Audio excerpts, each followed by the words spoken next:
Kini sudah tidak seperti dahulu. Aku sudah tidak sempurna seperti wanita lain yang sihat dan cantik. Apalah erti harga diri aku ini setelah mahkotaku telah dimamah sel-sel kanser. Detik hitam ini bermula beberapa bulan yang lalu.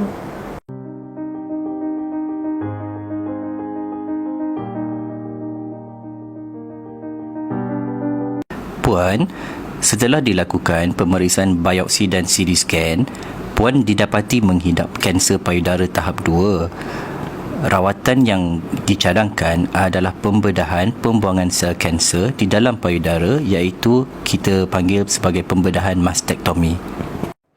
Tapi doktor, kalau payudara saya dibuang, bagaimana dengan jati diri saya? Saya rasa seperti nilai diri saya telah jatuh. Kerana payudara itu adalah mahkota kedua wanita. Puan, jangan risau. Kita ada doktor pakar bedah plastik dan rekonstruksi yang boleh membina semula payudara setelah pembedahan mastektomi tersebut. Untuk penerangan lanjut, mari kita sama-sama saksikan video penerangan ini.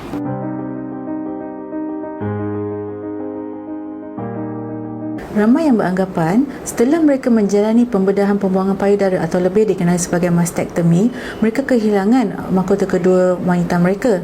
Namun, hakikatnya pembedahan atau pembinaan semula payudara itu boleh dilakukan oleh kami daripada bahagian plastik rekonstruksi Hospital USM. Kami sedia membantu anda. Pembedahan pembinaan semula payudara boleh dilakukan dengan dua cara. Yang pertama adalah pemindahan tisu daripada pesakit itu sendiri ataupun menggunakan benda asing untuk pemindahan semula payudara atau dikenali sebagai prostesis.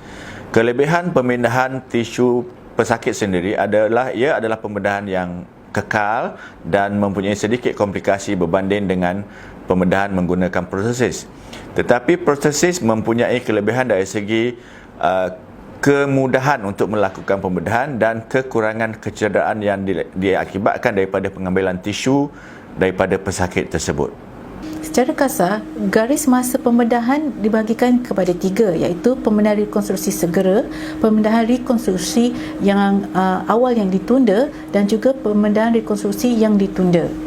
Ada 2 perkara yang menentukan sama ada dia perlu immediate recall ataupun segera, awal ditunda atau ditunda. 2 perkara itu adalah sama ada tergantung pada defect setelah mastektomi. Nombor 2 adalah apakah pesakit ini memerlukan radioterapi atau tidak. Defect yang akan kita hadapi setelah menjalani mastektomi seperti pada gambar ini. Pada gambar 2 di sebelah kanan ini, salah satunya setelah menerima mastektomi, dia masih mempunyai sampul payudara yang cukup dan juga mempunyai kelenjar payudara yang cukup. Dan gambar kedua ni, seluruh kelenjar payudara telah dibuang pada waktu mastektomi, namun dia masih mempunyai sampul payudara yang cukup. Pada kedua-dua jenis defect mastektomi ini, dia masih mempunyai pilihan sama ada perlu melakukan rekonstruksi payudara sama ada secara segera atau secara tunda. Manakala pada 2 gambar yang terakhir ini, pesakit yang sebegini dengan defect mastektomi seperti ini, mereka ini harus melakukan rekonstruksi secara segera kerana tidak cukup isi untuk menutupi bahagian dada ini. Dalam proses rawatan kanser payudara, ada keperluan di mana payudara perlu dibuang dalam kaedah pembedahan. Pihak kita mempunyai kemampuan untuk membina semula payudara supaya dapat mengembalikan imej kepada pesakit dan pada masa sama akan memberi keyakinan tinggi terhadap diri sendiri supaya dapat menyumbang kepada masyarakat seperti sedia kala. Dan Alhamdulillah pihak kami sudah mempunyai pengalaman dan cukup untuk memberi yang terbaik dari konteks teknik yang terkini yang terdapat di dunia. Malah ada teknik yang kita ada di sini telah pun diterbitkan dan menjadi rujukan dunia.